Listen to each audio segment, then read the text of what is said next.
On this edition of Lexington Now, the mayor's budget address, the ribbon is cut on Central Bank Center, and flock safety cameras.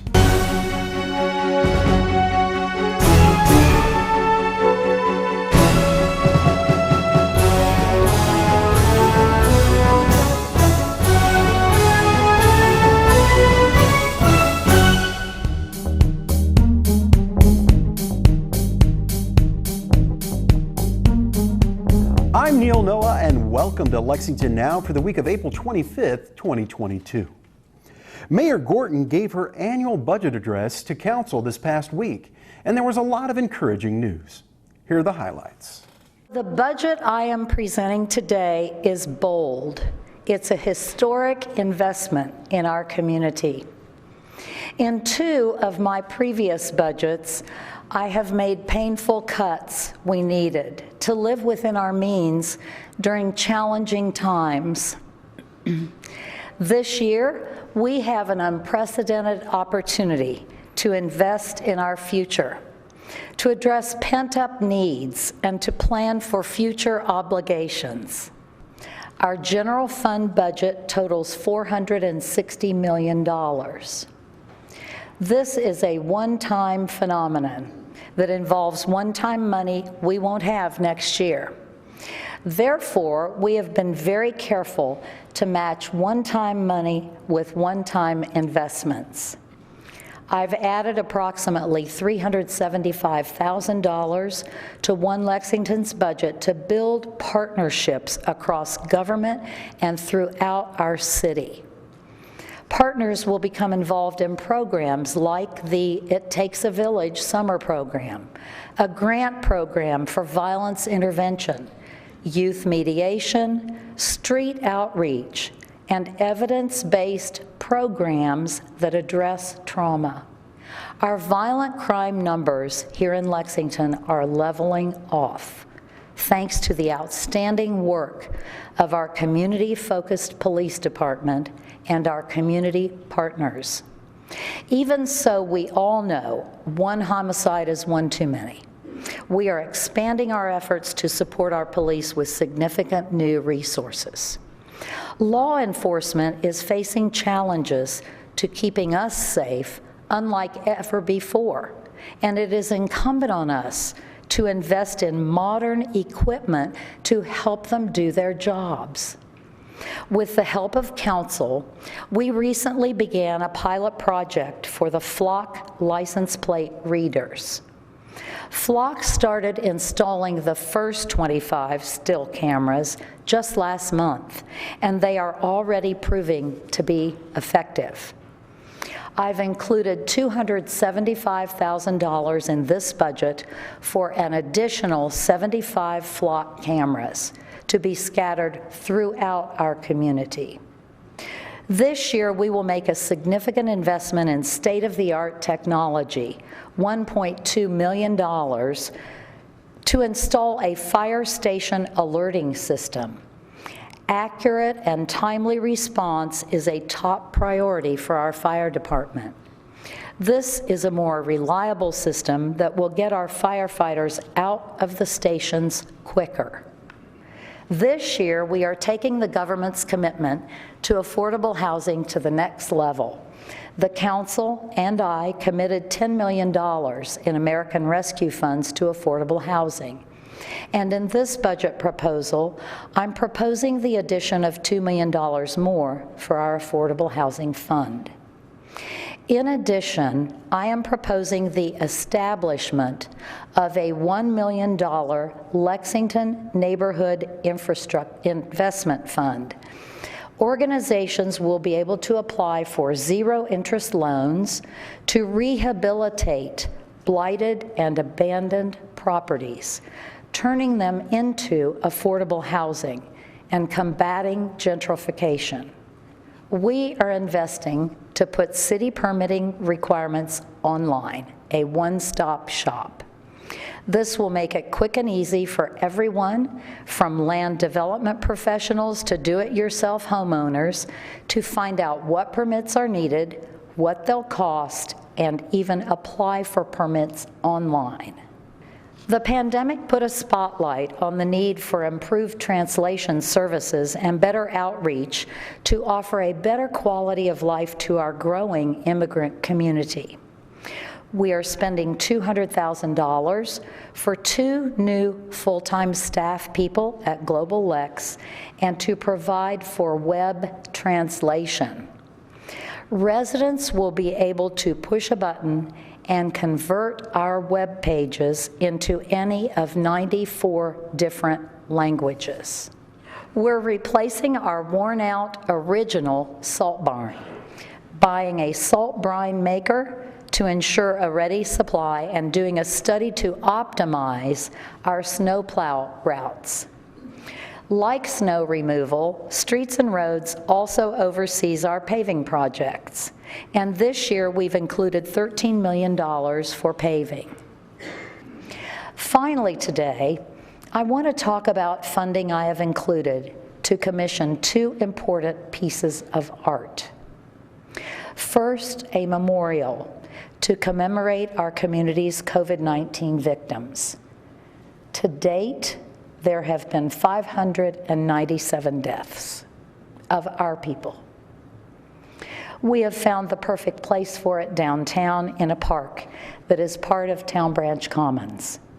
Families and friends will be able to visit, and in this public space, we will all find a place where we can remember our losses.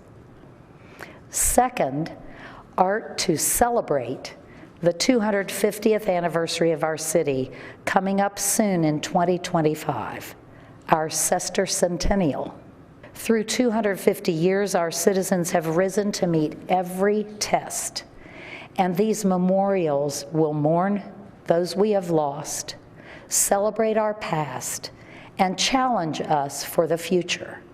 A future that, with determination and hard work, we will make bright for everyone. Thank you very much.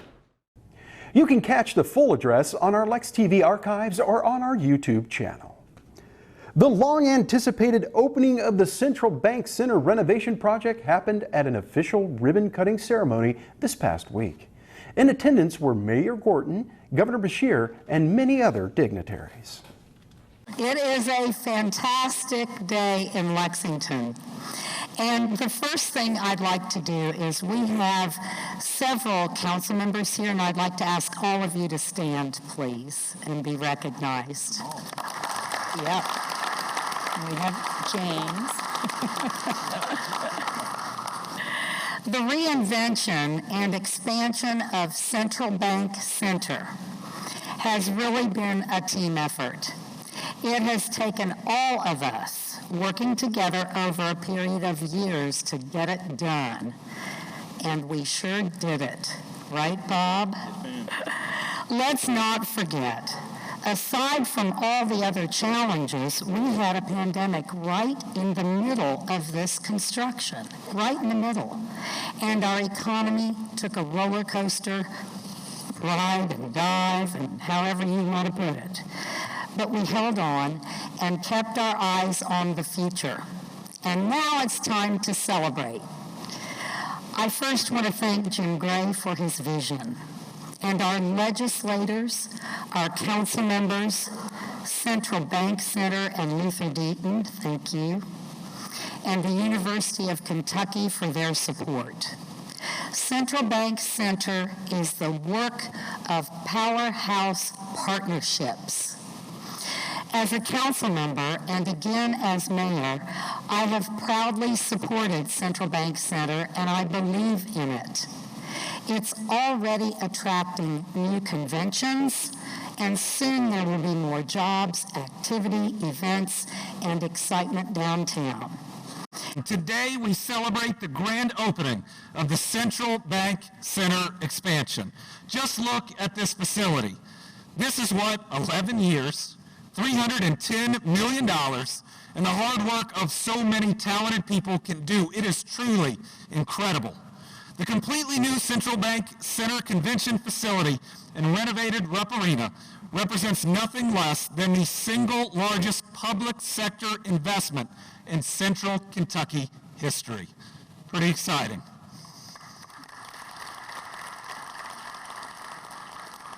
And I believe that this grand opening is truly a case of a major project meeting its moment in time and in history.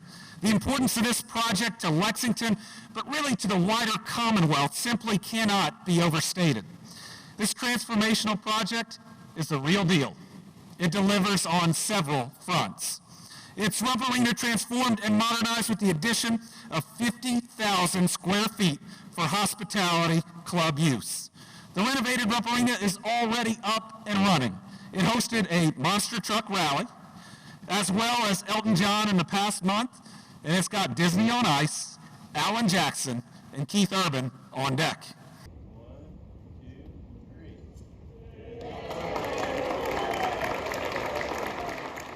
When we come back, we learn about the flock safety cameras.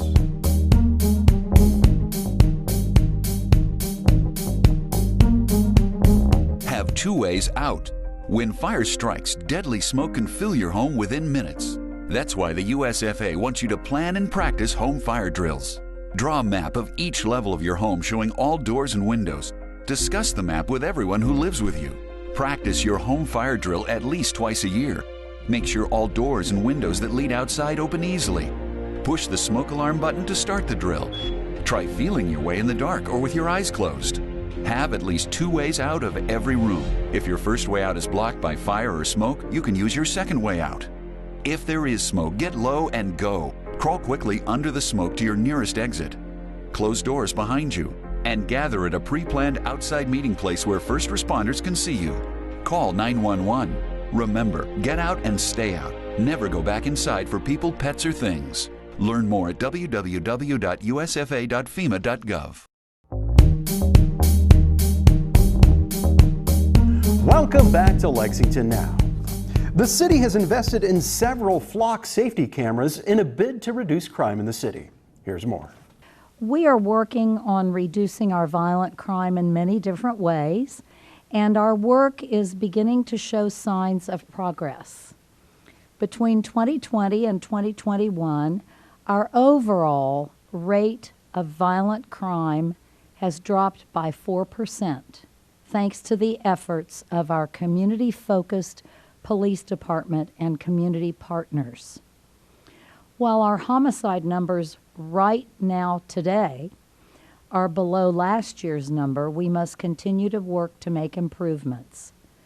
One homicide is one too many. It's very exciting that the flock cameras we're discussing here today are already proving successful. To meet the challenges of the future, we must continue to modernize the tools our law enforcement officers have. We started the flock program off slowly, and we've done our homework. I want to thank the ACLU, the NAACP, and the Human Rights Commission for working with us to make sure we have policies in place that provide the right balance of personal freedoms and safety. The Lexington Police Department is taking part in a pilot program to test the effectiveness of license plate readers in a partnership with Flock Safety, Axon, and the National Police Foundation. As part of the program, Lexington will receive 25 license plate readers for 1 year. These readers will be placed around Fayette County based upon violent crime data reported to us from calls for service by the public over the past 2 years. The license plate readers work by taking multiple images of a vehicle when it drives by. The images are then automatically checked against law enforcement databases to see if the vehicle is wanted, associated with a warrant, an alert, or other notification. These images will not be used for speed or red light enforcement. The goal of the license plate reader program is to assist with solving and reducing crime and to locate and recover missing and endangered people. We met with the NAACP, ACLU, and the Human Rights Commission to discuss the program and any concerns they had, to help us create a policy that would meet the needs of our community. The images and data will only be stored for 30 days. If the images are needed as part of a criminal investigation, the images will be stored in our digital evidence management system. The use of the license plate readers is strictly for legitimate law enforcement and public safety purposes. It is a violation of our policy to use the system for any associated data for personal purposes. Since the 9 readers have been installed, we have already had success in solving some recent cases. One of our earliest successes came shortly after a license plate reader was installed. Nearly 2 months prior, officers had taken a report of domestic violence where the suspect assaulted, strangled, and then threatened the victim with a firearm. The officer filed for warrants that included a description of a vehicle, but at the time, the suspect had not yet been located. After the license plate reader was activated, officers received a hit on the suspect's vehicle and were able to locate it. The suspect was then arrested on the warrants.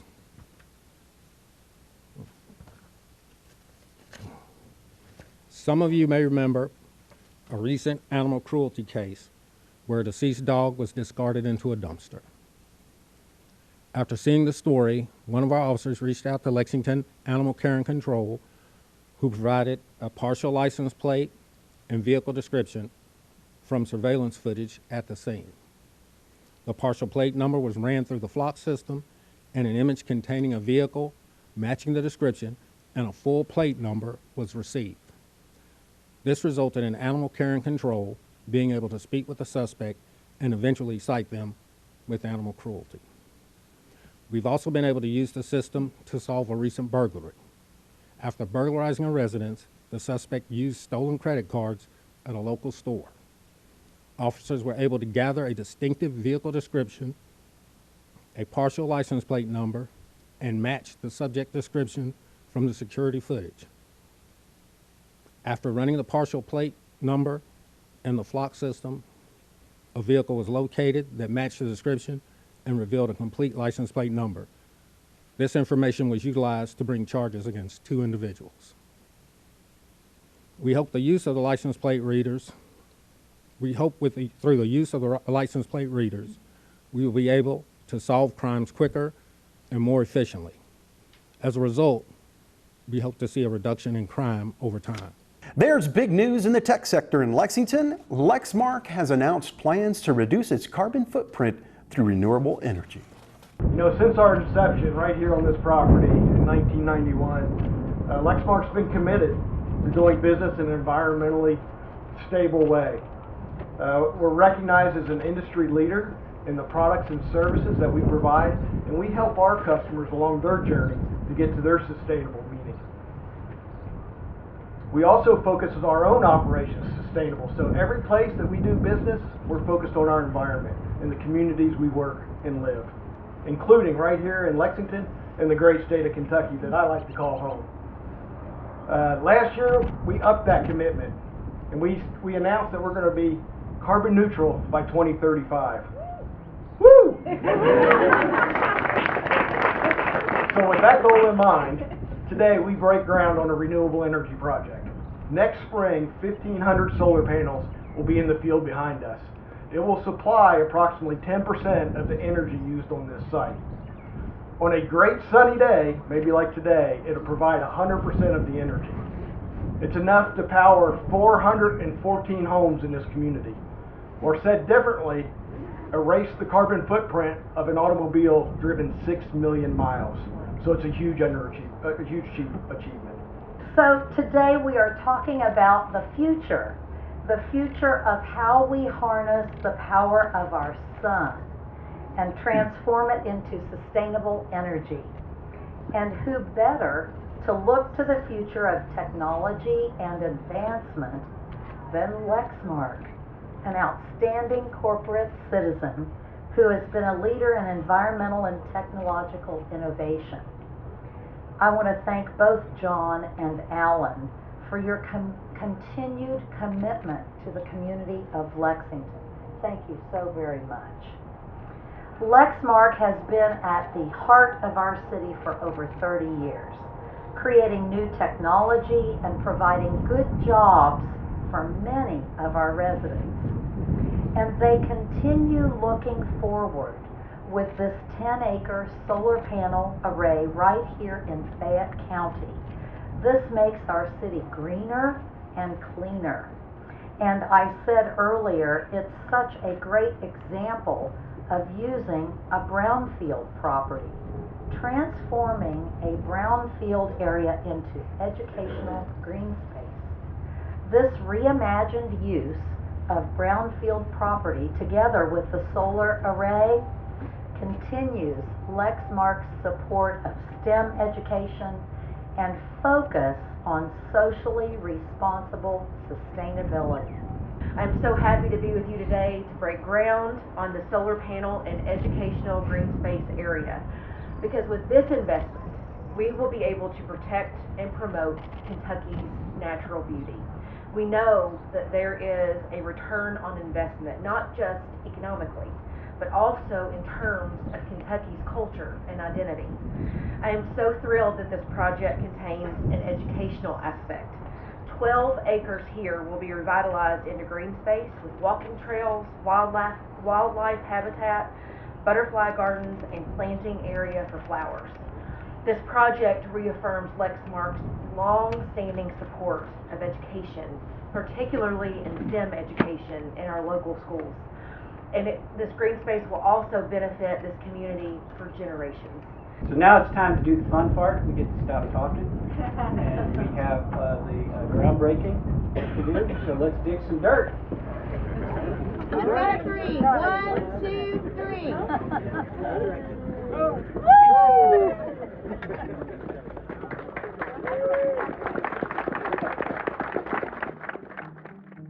We've got a busy live meeting schedule to bring you this week on Lex TV, and you can catch all the action here or streaming online. And remember, for the most accurate and up-to-date information on all city business, check out our website at lexingtonky.gov. Now here's this week's meeting coverage.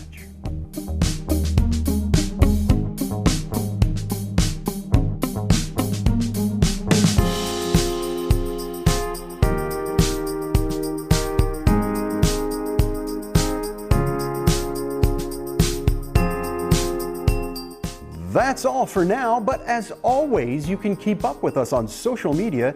Check out the latest traffic updates on Twitter at LexRex, or catch our live traffic cams on lexingtonky.gov. For all of us at Lex TV, I'm Neil Noah, and that's it for now.